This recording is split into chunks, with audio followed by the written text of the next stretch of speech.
Hello, everybody, and welcome to this episode of FinServ Tech Oracles. I'm Johna Johnson. I'm here with my oracular colleague, Jerry Murphy, and we are ready to share our thoughts on technology, or in this case, regulations for financial services firm.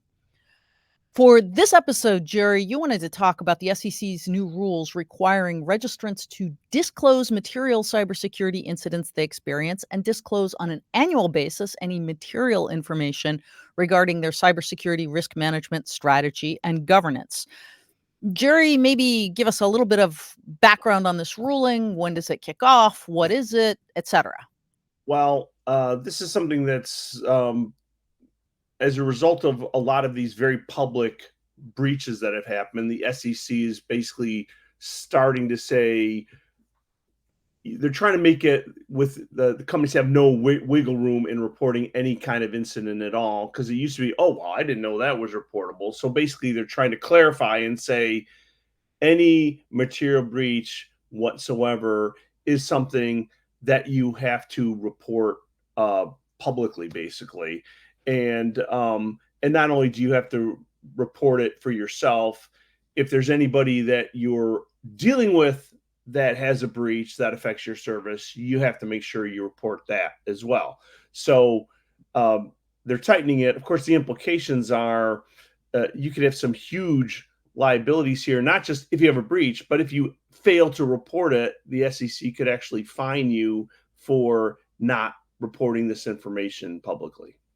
And you touched on something that I think I wanna really emphasize. It's not just if you have a breach, but if it's a third party with which you do business that has a breach, or perhaps a fourth party that does business with them. So the example might be you use a cloud service and they use a data center, and that data center experiences a breach.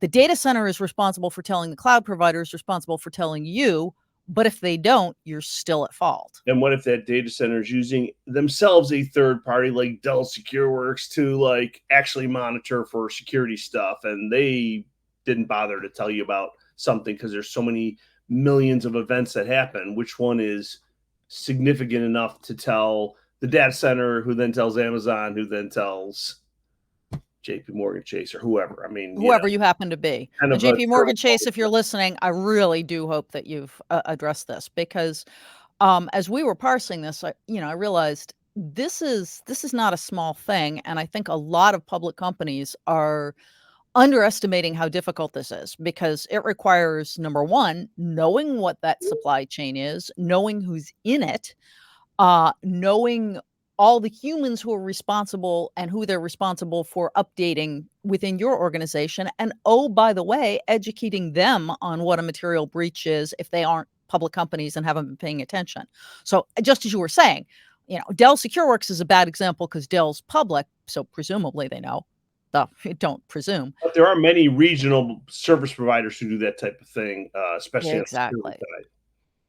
Exactly. So that kind of stuff, this is a very big deal because you're now in that one if you're a public company, you are in that unenviable position of having responsibility and limited power or down to no power, and all your power is basically communicating and hoping your audience understood that.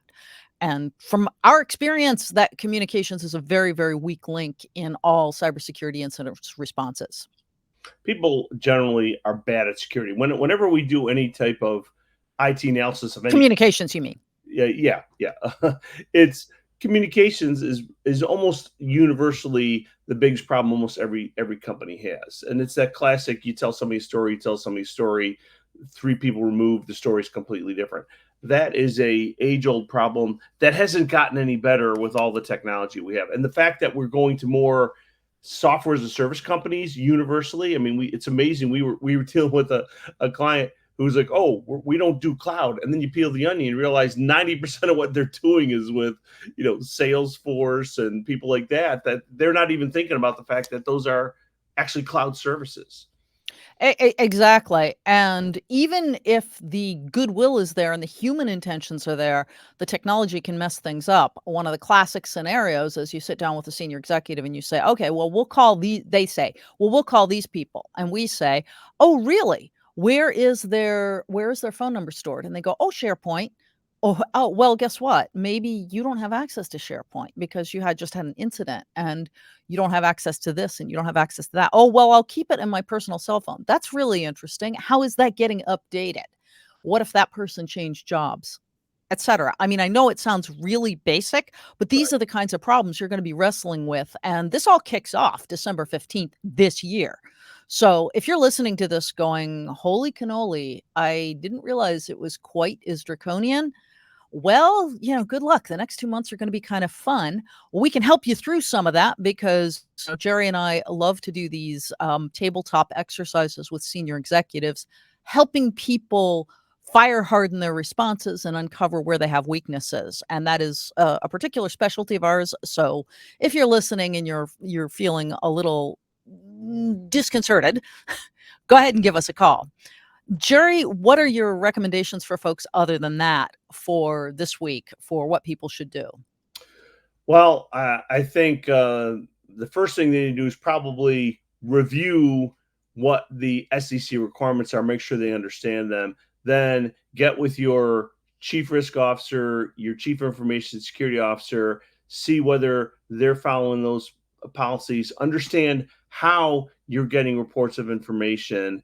And then when you find the gaps, not if, when you find the gaps in limitations, come up with a concrete action plan to uh, fix those gaps because they will be there. Exactly. So, well, that's it until next week. Thank you for watching. Again, you can register for the entire series online, and please do. We broadcast each Tuesday at 0900, right before the markets open, so you can get your FinServ Tech wisdom sent out to you. Look forward to seeing you next week. Take care.